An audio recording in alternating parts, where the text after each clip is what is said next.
Selamat malam Aumania. Selamat datang lagi di Midnight Live. Hari ini hari Rabu. Rabu. Rasanya aku BU. Butuh uang. Kayak penonton. Tenang, gajian masih lama. Udah ditagih? Emangnya nunggak berapa bulan? Sabar aja. Bulan depan kan masih bisa nunggak. Yang jelas hari ini Midnight Live episode ke-105.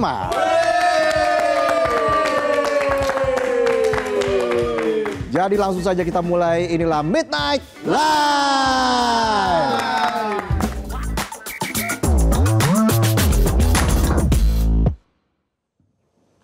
Berita malam ini kita bahas soal drama pasangan, bukan pasangan padel atau pasangan gebetan, tapi pasangan pemimpin daerah.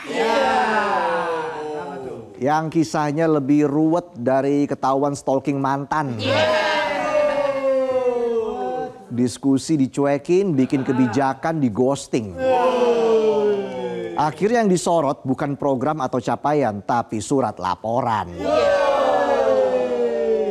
Belakangan konflik internal pemerintah di tingkat daerah tiba-tiba muncul. Kayak gebetan baru 6 hari jadian tapi tiba-tiba minta break dulu.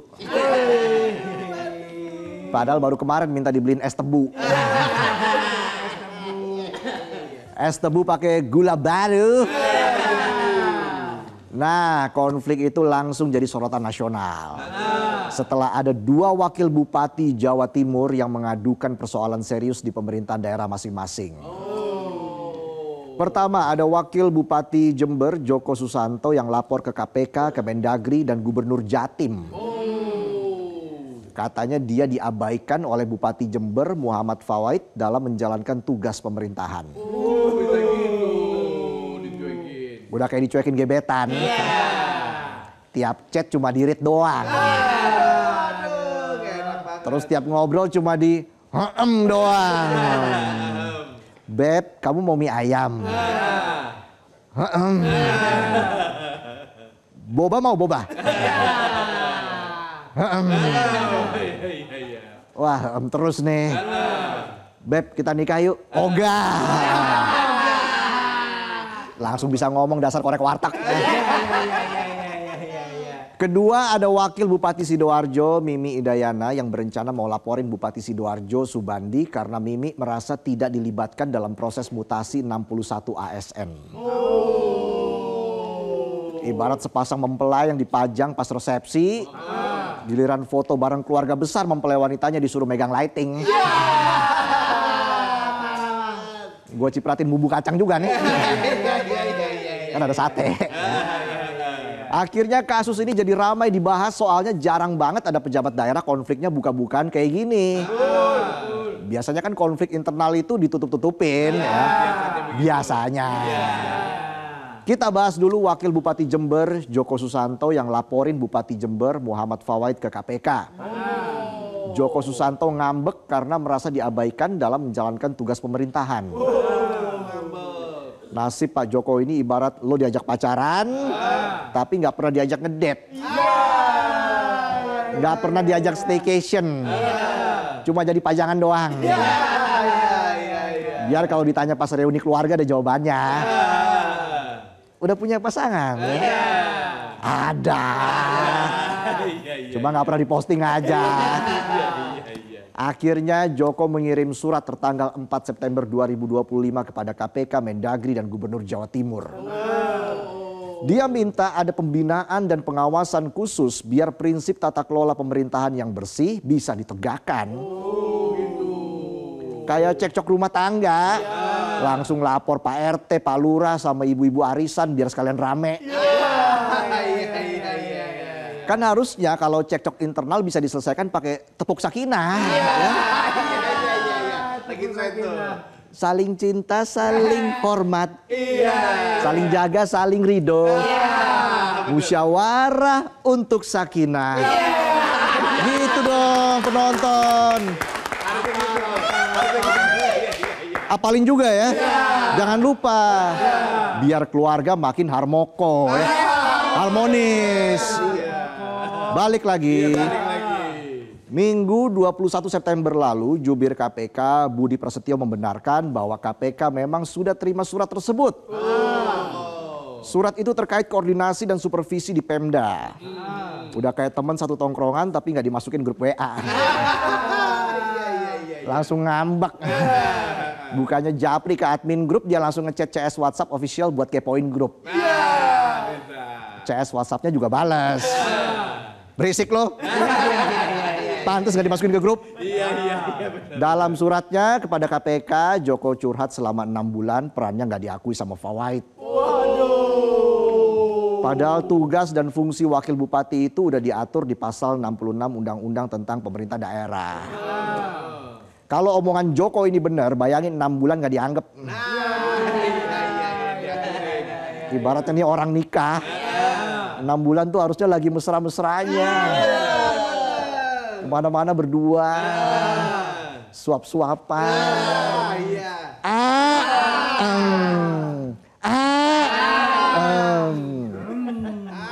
minum silang-silangan, pegangan tangan, bikin story-story romantis, malah dicuekin gak dianggap.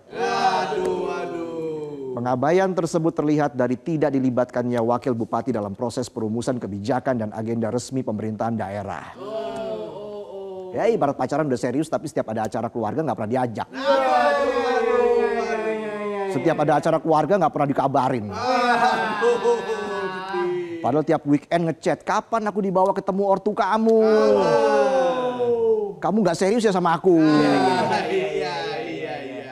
Aku serius sama kamu sayang.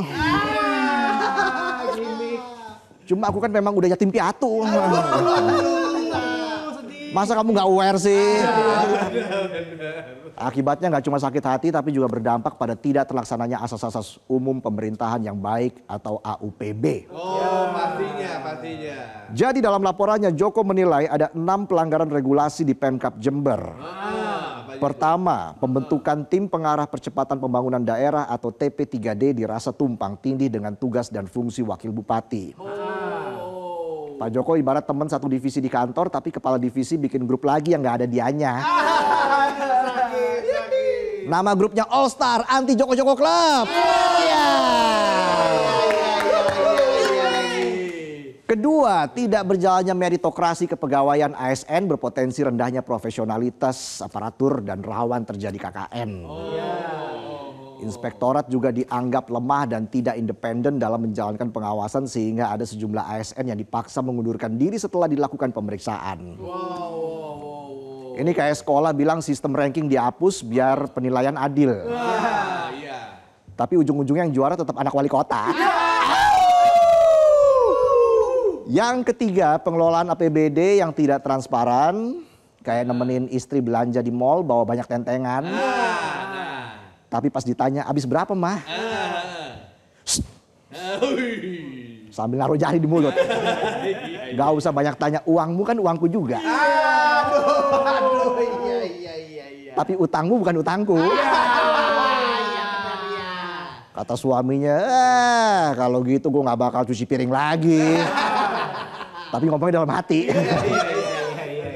Lanjut, keempat, lemahnya sistem tata kelola aset milik daerah sehingga berpotensi digunakan oleh orang yang tidak berhak. Sama aja kayak buat beli HP ya, beli HP baru buat gebetan. Besoknya pas jalan ternyata masih pakai HP lama, kan kita jadi bertanya-tanya. HP baru kamu mana, kok nggak dipakai beb? Oh aku kasih ke mantan aku, kasihan dia kalah judol.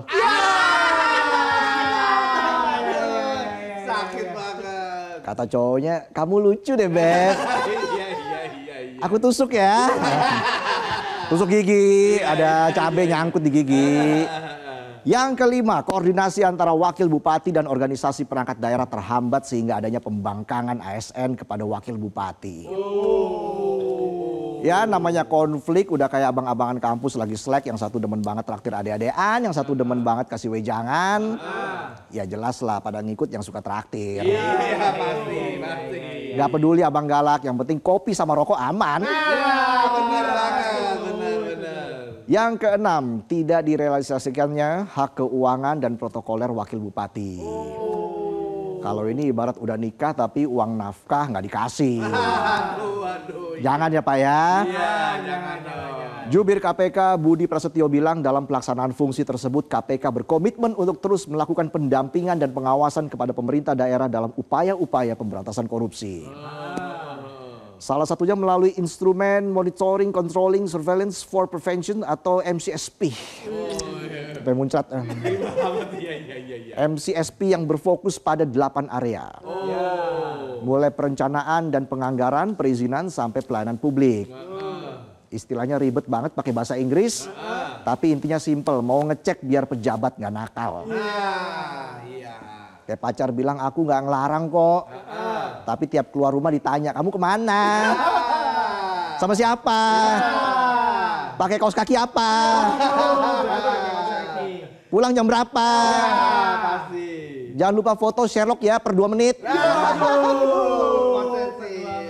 2 menit udah kayak paslon ngomong pas debat. Iya lagi. Waktu Anda 2 menit dimulai ketika Anda berbicara. Iya. Baik, waktu Anda sudah habis. Baik Pak, mohon maaf, terima kasih Pak, mohon maaf. Cukup Walid, kamu sudah kelewatan Walid. Kenapa jadi Walid? KPK juga mengajak partisipasi seluruh elemen masyarakat untuk turut serta dalam pembangunan daerah, istilah kata collaborative governance. Simpelnya kayak lagi nongkrong di warkop, wajib patungan, ada yang bayar kopi, ada yang bayar gorengan, kalau nggak punya duit yang modal gibahan. Iya. Partisipasi. Yang penting ada modalnya, modal gibah. Iya, benar. Terkait surat laporan yang dikirim ke KPK, Joko bilang laporan itu dilakukan biar ada tindak lanjut terhadap sejumlah indikasi penyimpangan anggaran hingga penyalahgunaan wewenang. Joko ngerasa penyusunan rencana APBD maupun belanja anggaran nggak transparan. Bahkan Joko selaku Wabub nggak dapat akses buat ngawasin. Waduh. Kayak udah nikah tapi semua aplikasi di HP masih dikunci pakai sensor jempol kaki. Gimana tuh ya? Iya. Jangankan buka mobile banking, buka WA aja passwordnya 4 lapis. Masukin PIN udah. Scan jempol udah. Scan retina udah. Yang belum tinggal tes DNA. Joko bilang dia nggak ngebet proyek, cuma mau memastikan APBD jangan sampai dicolong. Tapi nyatanya rencana APBD nggak pernah dilibatkan, diberitahu aja enggak. Dia nambahin tiba-tiba sudah paripurna dan kalau diundang itu sudah tinggal pengesahan. Ya persis lah kayak lo ikut arisan udah rutin bayar tiap bulan tapi pas giliran ngocok lo nggak dikabarin malah di-kick dari grup. Perasaan gue bayar arisan bukan sumbangan. Iya. Sementara itu Bupati Jember Fawait hingga kini belum meresponnya. Saat ditanya oleh awak media mengenai aduan dia hanya tersenyum sembari berlalu. Udah kayak ketemu mantan pas lagi jalan sama gebetan ditanya masih ingat aku nggak? Cuma senyum tipis. Sambil kebelet kencing. Harusnya pemimpin daerah kompak dong. Pak Fawait juga harus kasih kejelasan, jangan malah diem. Ya nggak apa-apa kalau nggak mau jawab pertanyaan wartawan. Ya semoga ngobrol sama Pak Joko. Biar masalahnya kelar, pelayanan publik nggak ambiar.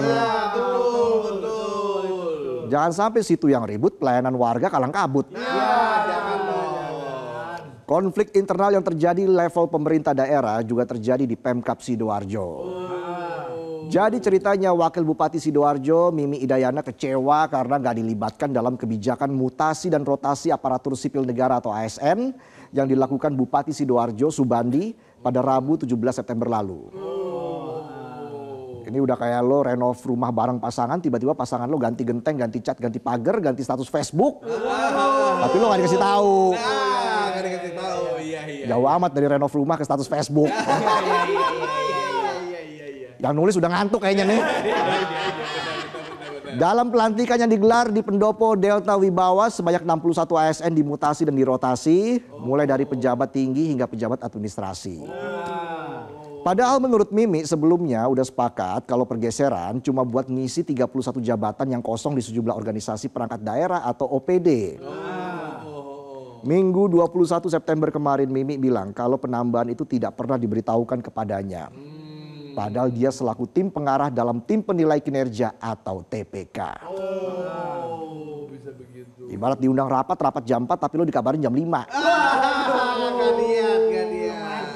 Pas datang ruangannya udah kosong. Iya, betul. Gorengan habis. Cuma sisa asbak. Pas buka email baru nyadar, kan udah resign kemarin ya. Iya. Ingat penonton jangan terlalu bersinar. Jangan terlalu shine. Nanti nggak boleh resign. Aman kan bos? Aman kan? Ada bos gua nih, aman ya.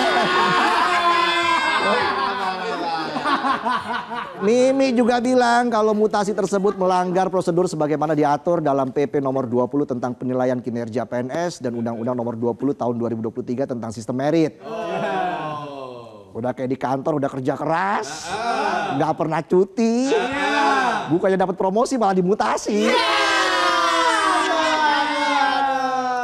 Yang dipromosi bukan yang nggak pernah bolos, tapi yang hobi nebeng bos. Aman kan bos? Aman bos gua ini, aman lah ya. Bahkan dia mengaku telah mengirim surat kepada Bupati pada 16 September atau sehari sebelum pelantikan untuk meminta klarifikasi terkait nama-nama ASN yang akan dimutasi. Tapi surat itu tidak direspon. Itu Bupati apa gebetan ngambek. Di WA nggak balas, di telepon nggak diangkat. Giliran ditanya sama tukang servis AC bisa jawab, mau isi freon. Sekalian cuci outdoor ya. Iya kan bos, bisa kan servis AC bos? Bos gua ini. Mimi juga menyinggung klarifikasi Badan Kepegawaian Negara atau BKN. Menurutnya BKN cuma memverifikasi data, tapi nggak tahu detail tahapan pembahasan mutasi di internal TPK. Udah kayak HRD bikin KPI cuma berdasarkan absensi. Giliran ditanyain soal job desk karyawan, ngacir melipir. Aman kan bos? Bos gua ini. Mimi akhirnya bilang bakal melaporkan masalah ini ke Kementerian Dalam Negeri. Di sisi lain Bupati Sidoarjo Subandi memastikan bahwa mutasi sudah sesuai aturan, mekanismenya dari BKN. Regulasinya sesuai, jadi tidak ada masalah. Dia menambahkan kalau mutasi dan rotasi adalah hal yang wajar dalam sistem birokrasi untuk penyegaran organisasi dan peningkatan kinerja birokrasi. Ya memang mutasi dan rotasi itu wajar, tapi masa urusan gitu doang, nggak koordinasi sama wabubnya. Pas kampanye doang romantis, giliran udah kepilih nggak digubris. Sakit bang. Dan terkait rencana wabubnya akan melaporkannya ke Kemendagri, Subandi mengaku tidak masalah dalam mempersilahkan wakilnya melapor ke Kemendagri. Subandi bilang nggak apa-apa silakan. Wong saya cuma manusia biasa makan nasi. Beda orang gitu ya. Itu bukan Subandi. Itu kan yang dia juga ngaku terbuka dengan adanya perbedaan pendapat dengan wakilnya. Namun dia menegaskan tidak melakukan jual beli jabatan. Ya semoga beneran ya Pak. Kan yang udah-udah jabatan jadi barang dagangan. Jangan dong. Asal bayar karir lancar. Merespon rencana Wabub Sidoarjo, Mimi Idayana yang akan melaporkan Bupati Sidoarjo Subandi, Kapuspen Kemendagri Beni Irwan Selasa kemarin bilang pihaknya akan menunggu dan mempelajari jika memang ada laporan dari daerah. Beni bilang sampai saat ini Kemendagri belum menerima adanya laporan dari Mimi. Tuh laporannya ditunggu. Jadi buat Wabub Sidoarjo kalau udah yakin bener ya laporin dong, jangan gertak doang. Udah kayak abang-abangan tongkrongan, gaya doang galak. Lihat kecoa terbang langsung teriak ayam. Kecoa apa ayam jadinya. Jadi situasi konflik internal pimpinan daerah mencerminkan betapa rapuhnya hubungan di pemerintahan daerah. Begitu kepentingan politik atau ambisi pribadi mulai nggak sejalan, hubungannya langsung retak. Pas kampanye janjinya kami akan bersinergi, akan kompak. Pas sudah kepilih malah saling depak. Bukannya sibuk kasih pelayanan, malah sibuk saling cari kesalahan. Ya mirip lah kayak pacaran settingan, bertahan bukan karena cinta beneran tapi buat pencitraan. Kalau di IG fotonya pegangan tangan, padahal kalau ketemu udah-udahan. Dinamika hubungan antara kepala daerah dan wakilnya pasti berdampak ke stabilitas pemerintahan dan kepercayaan rakyat. Ya mirip-mirip lah kayak drama keluarga. Keluarga tentram, hidup nyaman. Keluarga berantem, bisa-bisa nggak hidup loh. Kan banyak kejadiannya. Makanya biar keluarga adem ayem, ayo kita tepuk sakinah. Udah hafal kan? Saling cinta, saling hormat, saling jaga, saling ridho, musyawarah untuk sakinah. Hafalin. Siap-siap mau nikah lagi loh. Kasus seperti ini sebenarnya bukan hal baru. Dalam banyak kasus perbedaan visi, strategi politik maupun kepentingan personal seringkali menjadi pemicu retaknya hubungan kerja antara pimpinan dan wakil pimpinan daerah. Dampaknya tidak kecil karena berpotensi mengganggu pelayanan publik yang seharusnya menjadi prioritas utama. Kini publik menunggu tindak lanjut dari KPK dan Kemendagri dalam merespon laporan tersebut. Perlu ada langkah untuk membuka jalan bagi penyelesaian konflik yang lebih transparan. Jangan sampai malah menambah panjang daftar polemik pemerintah daerah di Indonesia. Ya itulah tadi sajian pembuka kami di Midnight Live. Jelajahi cara baru mendapatkan informasi. Download Metro TV Extend sekarang.